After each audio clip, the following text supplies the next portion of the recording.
Hello.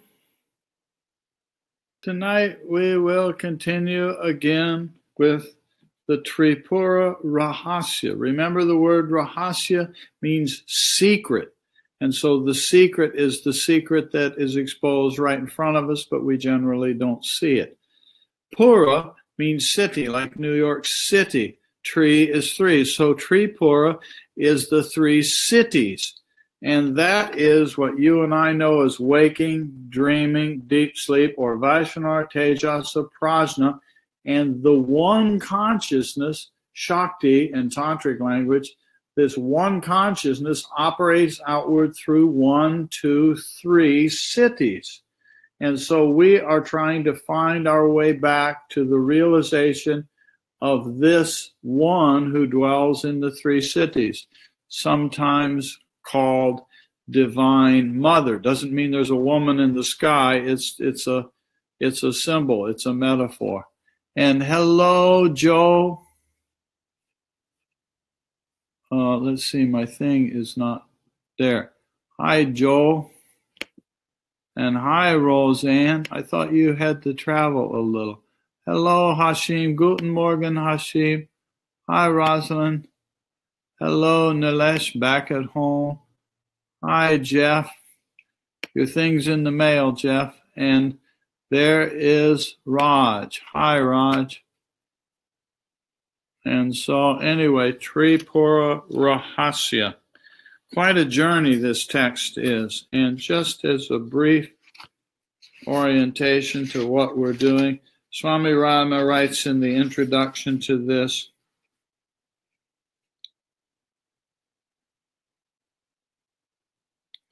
lost my place here. A great yogi does not belong to any caste, creed, sex, or ethnic group because he has already transcended all such superficial limitations. That's where we're going. The knowledge that enlightens such an aspirant is called Tripura Rahasya. The text by that name is one of the most significant scriptures in the tradition of Tantra Yoga. And we're on chapter 3, and recall, just as a reminder, that the basic theme of the Tripura Rahasya is Parashurama is the student, and the sage Dattatreya. Hi, Joe. Welcome. Hello, Anjan. And the student's name is Parashurama, and the teacher's name is Dattatreya. Very old text. We don't know exactly what year it was written, 500, 700, 800 years ago, 1,000, nobody knows exactly. So it's a storybook, and embedded within it are the principles, the teachings, and the principles for practice and contemplation. The particular chapter we're starting in now here, the chapter title is The Meeting of Hemachyuta and Hemaleka. This is actually a story being told by Dattatreya to Parashurama. And I mention that just because when you go through this text, if we lose sight of the fact that that's what's going on, it's easy to get the stories confused, and you get sort of lost in the characters and who are all these people here. And just remember that the whole thing is based on that Dattatreya is storytelling. He's telling stories to Parashurama. And this particular story that we're embarking on is it's one of my favorite stories of all stories that contains teachings. And you'll know why if you're not familiar. If you're familiar with this text, been through it before, you already know. It's just a delightful, delightful story. And it goes for a couple chapters. So we're just running into the meeting of Hemachyuta and Hemaleka right now. So off we go, okay? Having been taught by Sri Dattatreya, Parashurama wonders and humbly puts the question, "O Lord, revered Gurudev, what you have said is true," the previous teachings. People invite their own destruction by negative attitudes. They can attain what is auspicious through positivity which will lead them to listen to the glory of the goddess, meaning Tripura. I have heard it, but I have a serious doubt. Now here, Parashurama has heard a lot, and he's bright. He's a very good student. He's very bright, and he's bright enough to know that he has doubts, that he's not certain. How does one gain the opportunity to hear about Tripura? If this happens naturally in the course of events, then why has everyone not heard of her glory?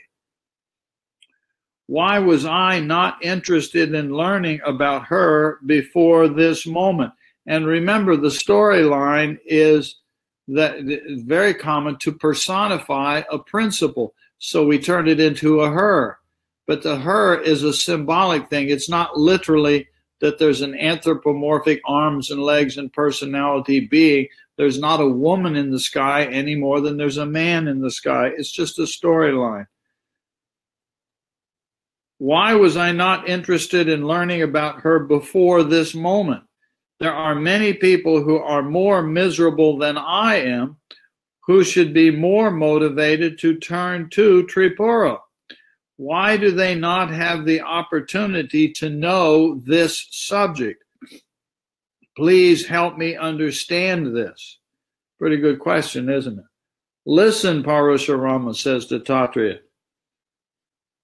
Satsang, the company of the wise, is the way to attain the absolute good. It dispels the darkness of ignorance. Satsang, Sat means truth or reality, the one non-dual reality, existence, truth, reality itself. Sang means, now in my simple language, sang means hanging out together.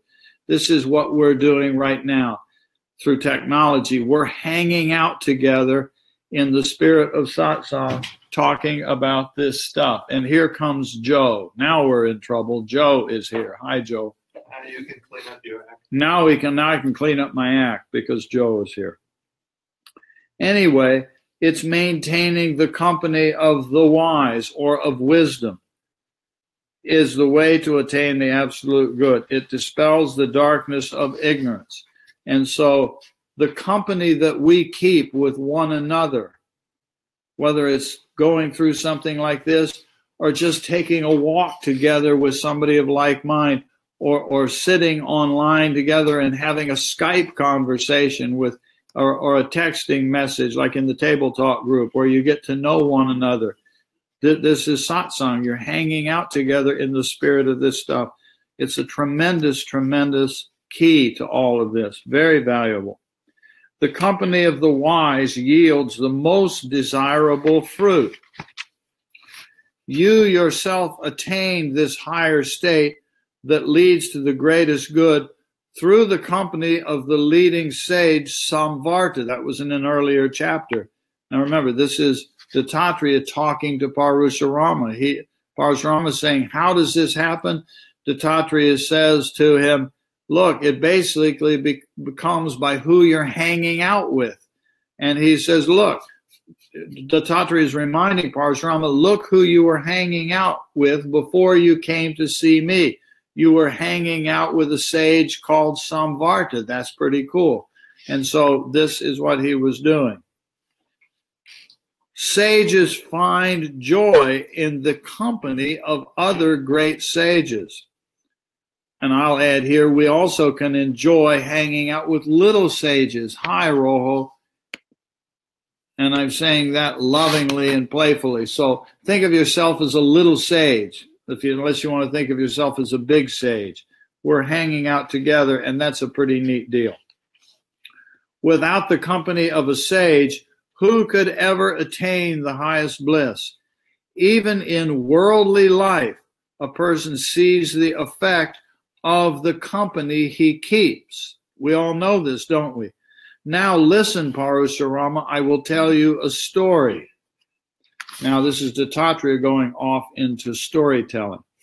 Once upon a time, there was a king of Dasharana named Muktachyuta. Now, here we go. We're getting off into characters, so try not to get lost. He had two sons, Hemachyuta and Manakuta. Now, we care about Hemachuta because that's going to be the main character. They were both handsome, intelligent, and skilled in many sciences. One day, equipped with bows and escorted by their army, they went hunting in the forest of Mount Sahya. Now, I'm personally not too fond of them going hunting, but okay, it's what they were doing. It's part of the story. Soon their sharp arrows had brought down many deer. I hope they were at least eating them. Tigers, boars, buffalo, and wolves. It's a story. I don't think we all should go hunting. As they were hunting, a tornado raged through the area, showering everything with debris and rocks. The sky was full of dust, and the day appeared as dark as night. It became so dark that they could not see the hills, trees, or even each other. The whole mountain was engulfed in darkness. The troops, wounded by the hailstorm, scattered. They found shelter under trees and boulders or in caves, while the two princes fled on their horses. Eventually, Hemachuta, the elder prince, arrived at a beautiful hermitage surrounded by banana and date trees. There he saw a lovely girl as radiant as a flame, glowing like molten gold. Seeing that beautiful maiden as enchanting as the goddess of good fortune, the prince smilingly inquired. Take a picture of this, okay? Listen, just imagine this. That's his pickup line. Yeah, this is his pickup line. Oh, lotus-eyed girl, who are you dwelling in this forest fearlessly? Why are you living in this wild and lonely place? Whose daughter are you? With whom do you live? And why are you all alone at this moment? The beautiful girl replied, "Welcome, Prince. Please take your seat. It is the duty of an ascetic to welcome guests." She was an ascetic, a monk. "You look tired and worn. Tie the horse to the trees of dates, rest and be comfortable and hear my story." The prince complied with her request. She served him fruit and juices, and after he had relaxed a while, the girl spoke to him with honeyed words, sweet talk. Sounds pretty inviting, doesn't it? "Oh, Prince, there is a sage named Vyagrapada who is a staunch devotee of Lord Shiva. Through the power of his austerities, he has conquered spheres of reality won only by those with the highest virtues." Cool dude. "He is a knower of the absolute reality and was endowed with the knowledge of Brahman, the absolute reality. Many great sages used to attend to him. My name is Hemaleka, and I am his adopted daughter. Once upon a time, a charming and beautiful celestial girl named Vidyagri went to bathe in the Vina River. By chance, during that time, the king of Vanga was present there." Now, these characters don't really terribly matter very much. They're symbolic characters, and you can go back and work your way through it and get some sense of the meaning, but they don't really terribly matter. "He saw that beautiful girl bathing in the river. Because of her wet clothes, her breasts were visible." Now, this is Hemaleka speaking. "Charmed by her beauty, the king gently approached her, and she agreed to his proposal." Oh, my. "After making love with her, the king returned to his capital without being aware that the girl had become pregnant. Fearing criticism, that beautiful girl abandoned the infant. The sage Vyagrapada happened to be passing by on the way to his evening meditation. He took me to his hermitage," guess who she was, "and raised me with love and care. A father is one who fulfills his duty by taking care of his children. I am his daughter and serve him well. Because of his spiritual greatness, there is no reason for me to have any fear. Neither gods nor demons with their evil thoughts can enter this ashram. For if they were to approach, they would be destroyed. That is my story, O Prince. Please stay and rest for a while. My father, Vyagrapada, is about to come. Wait and pay homage to him, and he will fulfill your desire. Then early tomorrow morning you may proceed. After listening to her, the prince, overwhelmed by her beauty, wanted to speak to her, but he became nervous. Understandable, right? Beautiful woman. Remember, the breasts were showing through, and he's getting young and he's getting excited. The astute young woman understood that the prince had fallen in love with her, or lust, that's my addition, with her, and said, "O prince, have courage and wait. My father will be coming very soon. Wait until he arrives and then request that he give you my hand."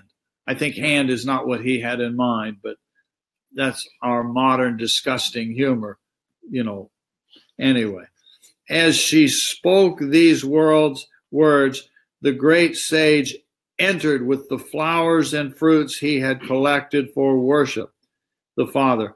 On his arrival, the prince got up with reverence. Introducing himself, he bowed his head reverently and sat down again only with the sage's permission. The sage noticed that the prince was bewildered because of the lust in his mind. Aha, now we got it. Wasn't love, it was lust. For he used his yogic power and assessed the situation. Didn't take a heck of a lot of psychic yogic power, did it? He gave the prince Hemalaika's hand. I won't say the obvious. Overjoyed, the prince took her to his capital. He was the prince. With pleasure, his father married them according to the Vedic rites. The prince began enjoying his married life, sometimes in the forest, sometimes on the banks of the river, and sometimes in other places. They're having fun now, aren't they? But to his dismay, the prince noticed that his bride was not interested in sensual gratification. She always seemed indifferent. This is a very important part of the story. Just remember that this is what happens. Finally, one day he gently said, "Darling, I love you, but you do not seem to respond to my love. Your smile is very charming, but why do you not find delight in lovemaking? Does it not please your heart? Why are you sad? You seem to be indifferent. How can I enjoy you when you are so detached? I am fully devoted to you, but it seems that your mind is always elsewhere. When I speak to you, I feel you have not heard. I have been sitting here for a long time embracing you, but you have not noticed. And you ask me, Lord, when did you come? As though you were unaware of my presence. You have the best of enjoyable objects in front of you. Why? Because he's a prince and she's from the forest, and now she's surrounded with all of the treats and the special stuff that comes with being the wife of the prince. Even so, you have the best of enjoyable objects in front of you. Even so, you do not think of them. Why do you not express yourself? When I am not with you, you start meditating. I notice these things whenever I see you. If you have no appreciation for worldly pleasures, then tell me how I can enjoy myself, for I feel like a man embracing a wooden statue. Little bit of relationship trouble here, isn't it? I will fulfill your wishes. As the lily opens its petals in moonlight, similarly my heart is opened to you. You are dearer than my life. Why are you indifferent? Swear upon God so that my doubt is dispelled. Thus ends chapter 3 with the dialogue between Hemoleka and Hemochuta. Now, I will confess to you that I so like this story that I am tempted. I just really want to go on with the story because I know where it's going, and some of you do too. So you read it before, but I've read it before. Most of us have read it before, but I'm not going to. I'm going to say, no, let's pause here and let's let it sit there with it. And then in a couple of days, we'll come back and pick it up where we left off. If you happen to not know the story, or if you happen to do, I will remind you. I'm doing this because I just am insatiably a lover. I'm insatiably a lover of reading the last page of a book first. I like to know where it's going. I like the trailer of a movie that really gives a feel for what the movie's about. I had occasion one time traveling. I was going to a resort in Mexico. This was in my 20s, long before my monastic days. And I ended up sharing a room with a fellow who is a professional magician. And I saw him set up some magic tricks that he did in this resort area. And a funny thing happened. I said to him, I saw him do a trick, and I said, I really like the way you did that. And he caught that I was saying it in a particular way. He said, well, how do you mean that? And I said, well, it looked to me like what you did was blah, blah, blah, blah, blah. And I had figured out the trick. And what I was telling him is because I knew how he did the trick, I liked it even more. And this magician said to me, he said, you know, that's very odd. Most people, if they figure out what the trick was, they get angry because they feel like they've been cheated. They've been made to look stupid. And I said, no, to me, not at all, because I think I'm just watching what you're doing. And to me, it's absolutely amazing how you're doing these simple tricks and yet fooling everybody.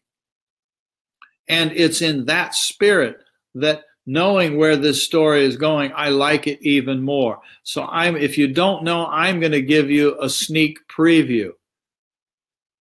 The wife is actually the one who's enlightened. And she's just playing the prince for everything that he's worth.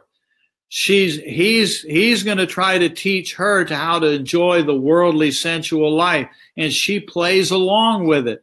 So, says basically, now this is my version of their story, says basically, okay, honey, you show me the ways of the world. I will listen, I'll play along, and I will follow your lead. And she's sucking him in. She's like fishing. She's like fishing and has the bait out in the water. She's got a con going. And she's conning him because he's trying to con her into enjoying the sensual life. She's already a totally, completely enlightened sage. And this is the game that's going on, and the script that goes on between the two of them in the forthcoming sections is, to me, is absolutely beautiful. I just love it. This poor guy is just getting sucked in, verse after verse after verse, and doesn't know it. And then she's going to beat him at his own game. Yes, Joe said beat him at his own game. And this is exactly what happens. And it's a beautifully grand story, the way that she does it so eloquently. And she finally wins, and he gets it. Anyway, it's a beautiful story like that. Roz says, I have no idea what this is a book. Look forward to it. There's the storyline, Roz. You're going to love it. The creative side of you, the drama side of you is going to absolutely love this story, Rosalind. I know you're going to just love this story. But I'm not going to tell you anything more about it. And so next time we come together to do this, we'll just go through the story together. And I like it. I like going through it over and over. It's like a good movie that you see. You know, it's like seeing a good movie. You don't mind watching it again. What? You can savor the details, the subtleties. Yeah, you can savor the details and the subtleties, Joe is saying, when you go through it the next time. So it's a wonderful, wonderful story. And so to be continued. Don't cheat and read ahead now, unless you want. That's okay too. Note to self, watch out who you marry. Yeah, note to self, watch out who you marry. And I say I really mean this because I happen to be in a male body. I'm not married. I don't have a spouse. I don't have children, all that. I'm a mom, you know, but I know something about this world. And we who are of the male persuasion sometimes seem to have an inclination to think that we're pretty bright and we're pretty sharp. And this is what his problem is. This is what the problem of the prince is. And so we're going to settle down with a woman and we're going to teach her. Actually, this happens a lot in meditation stuff. A guy starts doing meditation. Before you know it, he wants to bring his wife to the ashram and all like this. And he's gonna, you know, get his wife to learn and do all this stuff. And the wife has already figured out a lot of what he needs to listen to. I've had it happen quite a few times. I heard Swami Rama say it to people, and I found myself saying it to men as I mean, you need to start listening to your wife. I'm not putting the wife on the pedestal either, but let us understand that in general, I don't mean to make an overly vast generalization, but women seem to have an in-touchness to the gentle side of life in some sense more than men. Women can learn from men and men can learn from women. So Traitor. I already cheated and read ahead, says Joe, the other Joe. Traitor. Joe's calling me a traitor. No. I mean, I can wear the other hat and take the side of how sharp we are and strong we are and all this kind of stuff. Also very humble too. And very humble, yes. The thing that we can be most proud of is our humility. Come on, guys. Aren't you proud of your humility? Don't you think? Joe, Hashim, Raj, aren't you? Johnny, are you not proud of your humility? Huh? Related question about the story. Is there like deeper, subtler meaning related to internal practices someplace? Yes, the whole story is that. It's about Tripura. It really, really is. The subtlety of this entire story, it really is in the title of the text, Tripura Rahasya. It really is revealing of the secret of Tripura. And somewhere in there it said, or will say, that if we go through this and really pay attention, it really is a tremendous key to self-realization. There's just tremendous, tremendous wisdom in here. And it's not just intellectual information. No, that's what I mean. I know what you mean, and I'm responding. It actually is telling us what to do. And this is part of what's going to happen now.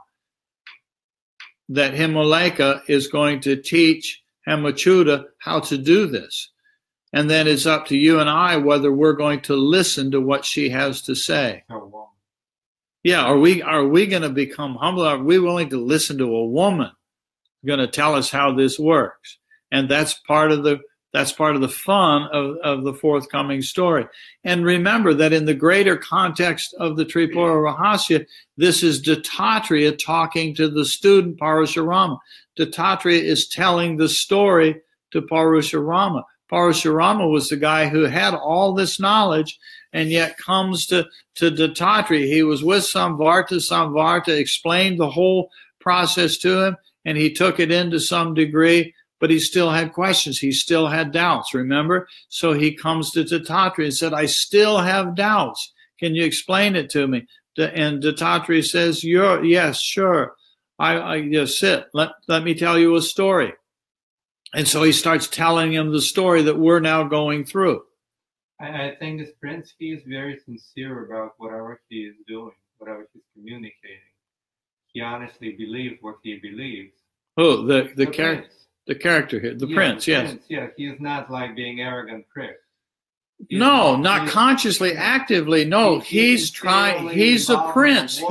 He's surrounded by the wealth of the world. He's the prince. He's the eldest son of the king of the kingdom. Right. And he finds this beautiful young woman out in the forest, brings her home, introduces her to dad. He's respectful with her stepfather, all of that sort of stuff.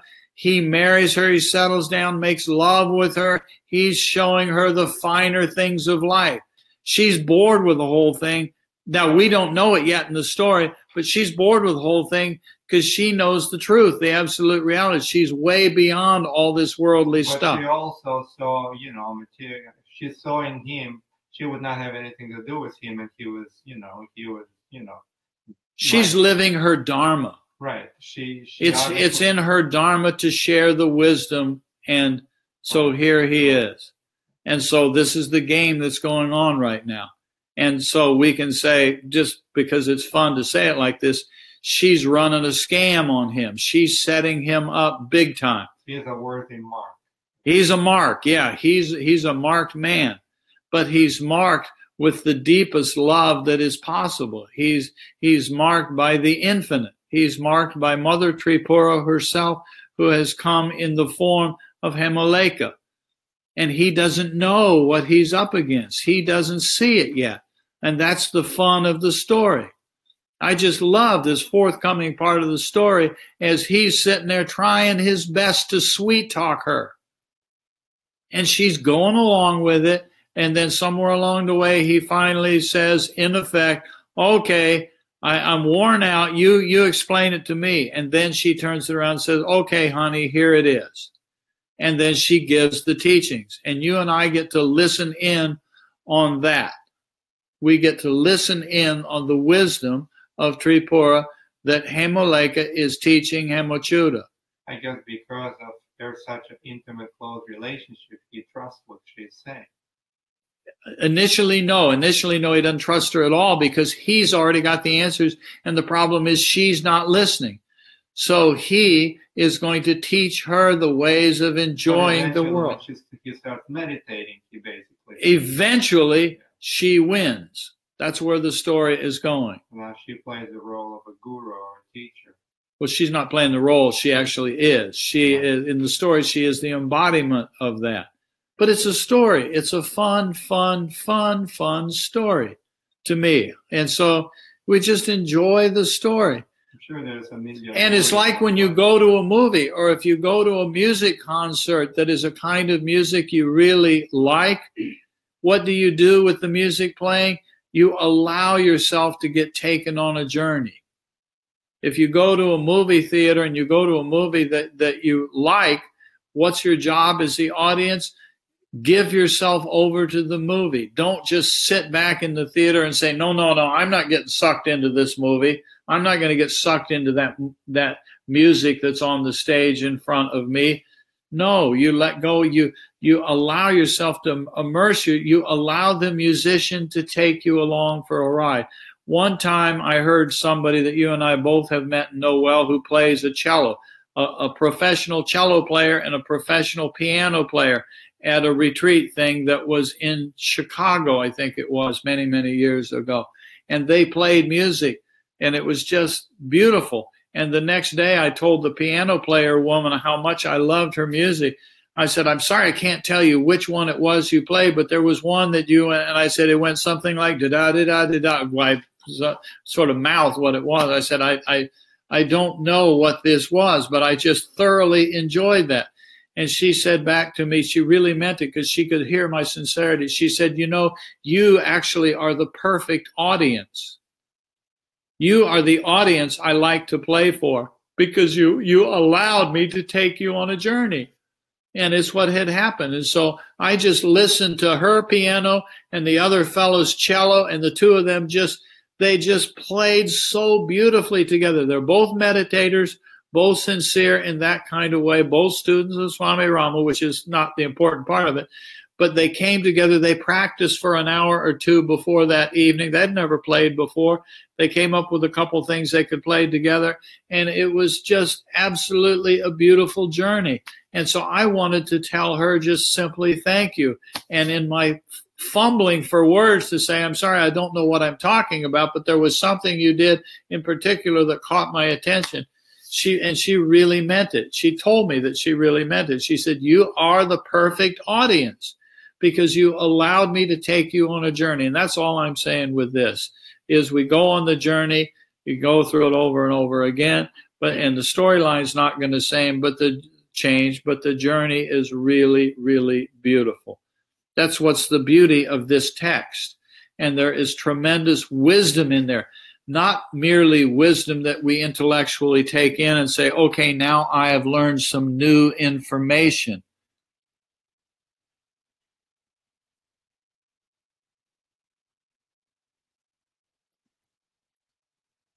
Outsell the movie Inception. Oh, yeah, I don't know. There's many, many movies, and it's a wonderful text, says Joe. Yes, I completely agree.